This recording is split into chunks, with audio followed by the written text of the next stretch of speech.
Gente, segundo uma pesquisa nacional, o maior medo do brasileiro é falar em público, com mais aí de 15% de citação entre os entrevistados, né? Ficando à frente até mesmo que a morte, que apavora aí cerca de 12% da população do país. Ou seja, esse medo é muito mais comum do que você imagina. Mas a boa notícia é que tem tratamento e você pode vencer esse medo. E quem dá as dicas pra gente aqui pra ajudar a vencer um pouquinho esse medo é a Mônica Monguilhotti, que é fonoaudióloga. Mônica, muito obrigada pela sua presença. Obrigada, eu que agradeço pelo convite. Uma boa tarde para você e para todos. Mônica, então é muito mais comum do que a gente imagina, né? As pessoas acham, eu tenho medo, mas todo mundo vai lá e fala também, chega a minha vez, parece que não vai. Por quê? É muito mais comum do que se imagina. As pessoas têm muito medo de falar em público, como apareceu na pesquisa. Aparece mesmo em primeiro lugar, maior do que o medo da morte, é o medo de falar em público. E, assim, o bom disso é saber que você não está sozinho. Normalmente as pessoas acham, eu tenho medo de falar em público e, como você disse, os outros não vão lá e está tudo bem. Não é verdade. A maioria das pessoas sente medo ou desconforto de falar em público. E esse medo ou desconforto, ele não é de todo ruim. Mas é bom saber que as outras pessoas também têm, que eu não sou o único. E aí, quando você fala, por que parece que eu tenho mais medo? Porque quando a gente vai lá para frente, a gente sente todas as coisas internas que estão acontecendo, o suor da mão e tudo isso. E quando eu vejo as outras pessoas, eu não percebo todas essas coisas internas. Então, sempre parece que eu tenho mais medo, mais desconforto do que os outros. A ideia é que nós estamos mais ou menos todos no mesmo barco e um pouquinho de medo e de desconforto quase todos sentem. Quais são os sintomas mais comuns desse medo de falar em público? A gente vê muito que o pessoal fica ali com aquele nervosismo e tal, mas você estava até me contando antes, gente, a Mônica, que chega gente que cria uma doença, um problema na voz ou alguma coisa do tipo para evitar ter que falar em público, né? E não é um criar, que, né, quando a gente fala assim, parece um criar que eu fiz de propósito, mas não, é algo psicológico que fica tão forte em mim que acaba o que a gente chama de somatizando, aparecendo uma doença.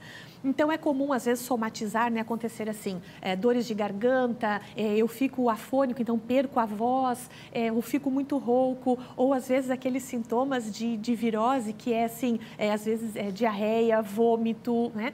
Ou as coisas um pouco mais amenas e mais comuns. Por exemplo, suar muito as mãos, suor nas axilas, vermelhidão, uma pequena tremedeira, agitação. O tal do famoso branco, que é esquecer aquilo que eu tanto treinei. Você fala a primeira frase, aí você pensa, pronto, esqueci tudo, não lembro de mais nada, e agora? Aí dá aquele desespero. Mas é muito comum isso acontecer, né, Mônica? Muito. Principalmente por esse nervosismo, por essa ansiedade, pela insegurança, né? Então, essa soma de fatores. E muitas vezes, por as pessoas buscarem formas de decorar. Por exemplo, é muito comum, a pessoa vai se preparar para o TCC. E aí ele fez o trabalho, estudou, sabe o que vai falar, mas ele quer decorar a sua fala. E aí é muito fácil de você estar nervoso, faltar uma palavrinha, e aí se eu perco aquela palavra em algo decorado, aí eu perco tudo. Você perde tudo. Porque aí você não entendeu de fato o conteúdo, você decorou a frase. Aí se precisou mudar um pouquinho ali, já era, né? Mas, Mônica, o melhor de tudo é que isso tem tratamento, né? É muito fácil das pessoas conseguirem vencer esse medo. Muito fácil, eu não digo, né? Mas tem como a gente conseguir falar em público sem ter medo. É comum, às vezes, que alguém está lá em casa ouvindo e fala assim, a Maria Esther falou que é muito fácil porque ela é apresentadora. Mal né? sabem as pessoas, Mônica, eu vou até contar aqui, que aqui na frente a gente fala para duas câmeras, né? Então tem uma câmera aqui e tem outra câmera aqui olhando a gente. Mas na hora de você ir lá e falar em público, como por exemplo na Festa do Trabalhador, que foram 75 mil pessoas na Festa do Trabalhador, é outra coisa, gente. Aí sim você tem que vencer o medo, subir no palco e falar, pronto, agora vai. Mas não é tão simples assim, né? Isso, não é tão simples assim. E assim, uma das coisas que alivia é ouvir isso, por exemplo, né, de uma apresentadora, é perceber que esse medo, essa insegurança é comum e que existem, sim, estratégias, alternativas, coisas que eu posso fazer que me ajudam a vencer esse medo, a minimizar esses sintomas, essas coisas que aparecem e conseguir fazer aquilo que eu preciso fazer, né, da melhor forma possível. Vamos, então, a essas dicas? Vamos lá. Algumas coisas têm muito efeito. Por exemplo, a postura. Eu posso ficar de pé para mostrar? Claro, vamos lá. Então, por exemplo, uma das coisas que as pessoas falam de falar em público é assim, aonde que eu coloco a mão? A mão. Né? Então, a pessoa fica com aquele desconforto. É muito comum você ver uma pessoa que vai para frente falar e daí a pessoa fica assim, com a mão para trás e se assim balançando. Mesmo. Aí ela bota um pouquinho uma mão no bolso, daí ela tenta, daí viu que não dá, daí ela bota a mão para frente, ou daí esfrega uma mão na outra e normalmente balançando o pé. Eu costumo usar isso aqui, eu brinco que é a síndrome do embala nenê. Pessoa começa a falar e daí ela começa a fazer uma coisa assim que ela não faz em nenhuma outra situação da vida. E mas quem ela tá ali faz... junto não entende nada, né? E aí quem tá olhando, olha aquele olhar da pessoa, porque daí ela não quer olhar para ninguém, fica meio com o olhar perdido e aquele movimento, na hora você identifica que aquela pessoa tá tensa, que ela tá insegura e toda a credibilidade do que ela ia dizer se esvai. Né? Então, aproveitando uma dica rápida, a postura pode nos ajudar a passar uma impressão de firmeza, de segurança, de credibilidade. E isso serve para qualquer situação em que a gente vai falar em público. Então, eu vou aproveitar aqui para mostrar rapidinho o que é firmar os 2 pés no chão. Por que firmar? Para evitar de a gente largar um e começar a se balançar, né? Então, os 2 pés ficam firmes, estáveis no chão.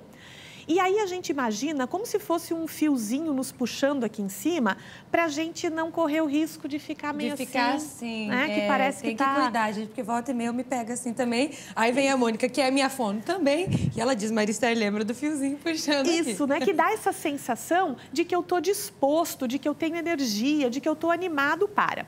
E aí, um cuidado, assim, sempre que a gente levanta demais o queixo, a gente parece que está meio se achando mais do que as outras pessoas, com ar de meio soberbo. Então, é legal sempre cuidar para baixar um pouquinho o queixo, para nos fazer parecer mais gentil entre as pessoas. E aí, uma coisa que a gente identifica fácil pela imagem, se uma pessoa vai falando e fica com as mãos assim ao longo do corpo, parece que ela está meio insegura, intimidada. Se a gente traz as mãos para a linha da cintura, quando a gente fala, parece que a gente já está muito mais seguro, muito mais firme. E é aqui, nesse lugar, na linha da cintura, que os gestos, que são nossos gestos naturais, vão aparecer e vão acontecer. Então, quando a gente se coloca com essa postura diante de um grupo, o primeiro impacto que a gente causa é um impacto de segurança, de firmeza. Então, isso ajuda a transmitir credibilidade e nos ajuda também a nos sentir um pouco mais seguros. Isso faz a gente se sentir mais confiante. A gente tem uma tendência de já começar bem. Pela postura, então, é o primeiro passo, né, Mônica? É o primeiro passo. Muito legal, gente. Ótimas dicas aqui ao vivo para vocês, muito legal. Mônica, mas além disso, também tem alguns outros truquezinhos que podem ajudar, né? Como, por exemplo, você estava comentando comigo, às vezes só o fato de você se preparar bem mesmo. Vai falar lá sobre, por exemplo, hoje, o medo, né, de falar em público. Então, você lê bastante sobre aquilo, né, se inteirar bem do assunto, ler alguns comentários, ideias contrárias àquilo, para saber argumentar também, né? Sim, algumas coisas ajudam muito. Por exemplo, as pessoas às vezes subestimam. Elas acham que como elas entendem de um assunto, elas estão prontas para falar dele. E não é assim. Quando a gente vai falar de um assunto, a gente precisa se preparar para falar disso. Então, eu preciso saber quanto tempo eu tenho, organizar, ter uma ficha, por exemplo, como os apresentadores, né, de um programa têm, que tem ali um roteiro para me nortear. Então, qualquer fala que eu vá fazer precisa ter um roteiro que foi organizado num determinado tempo. Eu preciso selecionar o que eu vou falar. Se eu posso me preparar antes, eu já garanto quase que 80% de que essa minha fala vai dar certo. Uma boa preparação é a melhor ferramenta para poder falar bem em público. Então, organizar um esquema, e eu posso sim ter essa ficha em mãos ou levar em slides num data show, por exemplo, treinar sozinho. Antigamente as pessoas treinavam muito na frente do espelho, né, que é uma boa ferramenta. Hoje é melhor a gente treinar com uma câmerazinha. Pode ser a câmera do celular. Por que é melhor do que no espelho?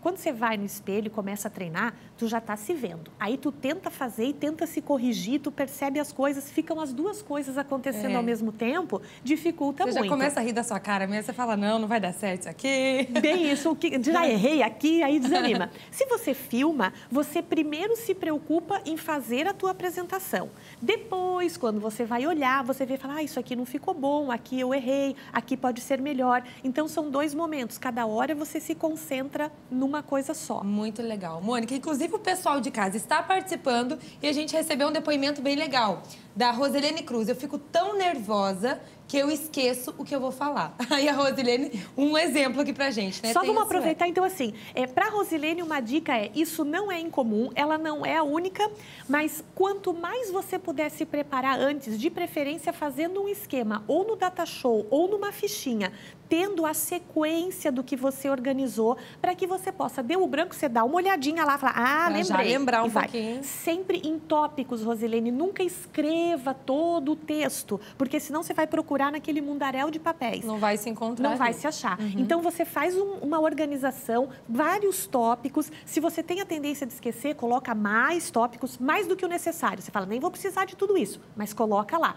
Você já vai mais tranquila, sabendo que você tem ali na sua mão, você pode olhar e continuar. Ótimo. Mais uma aqui, a Suelen Melo. Eu queria saber por que na igreja eu louvo e não sinto vergonha, mas para falar algo eu morro de vergonha.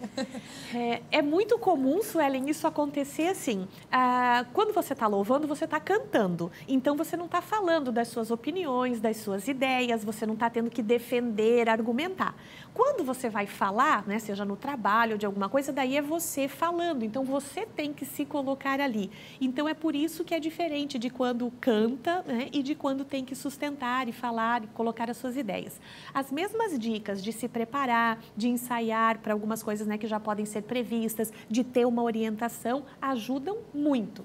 Mais uma aqui agora, Luciana Marques. Eu chego a ficar até com tique nervoso quando eu vou apresentar o trabalho na faculdade.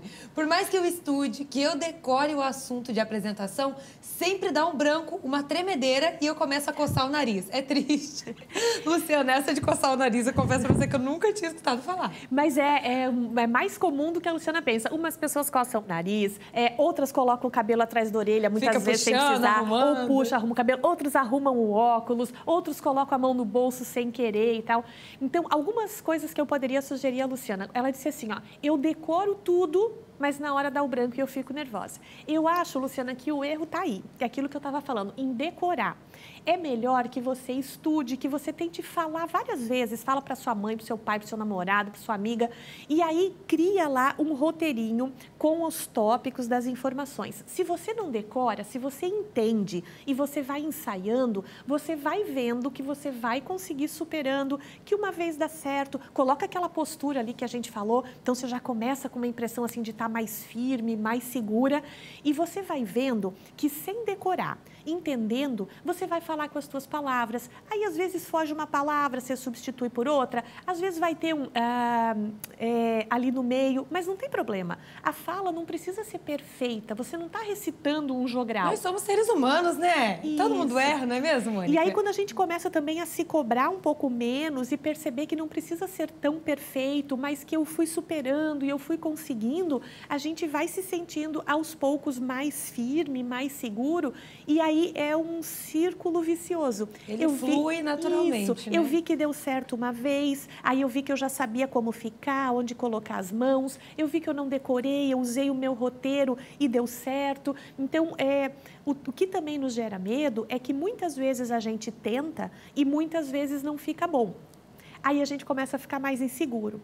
Então, uma sugestão também que eu dou é participar de um treinamento, por exemplo, de oratória, que esses treinamentos são comuns de acontecer, e nestes treinamentos você vai aprendendo, você não vai sair de lá um grande orador já. Mas tem muitas técnicas, Muitas. Né? Então, você vai ganhando ferramentas, instrumentos para conseguir ir falando melhor, você vai vendo que o seu desempenho vai evoluindo, que você vai conseguindo, vai superando, e aí vira um ciclo de evolução e de melhora. Daqui a pouco vai estar querendo apresentar tudo aí, né? É isso aí. Mônica, muito obrigada pela sua presença, dá pra gente falar o programa inteiro disso aqui também. Eu que agradeço. Muito obrigada.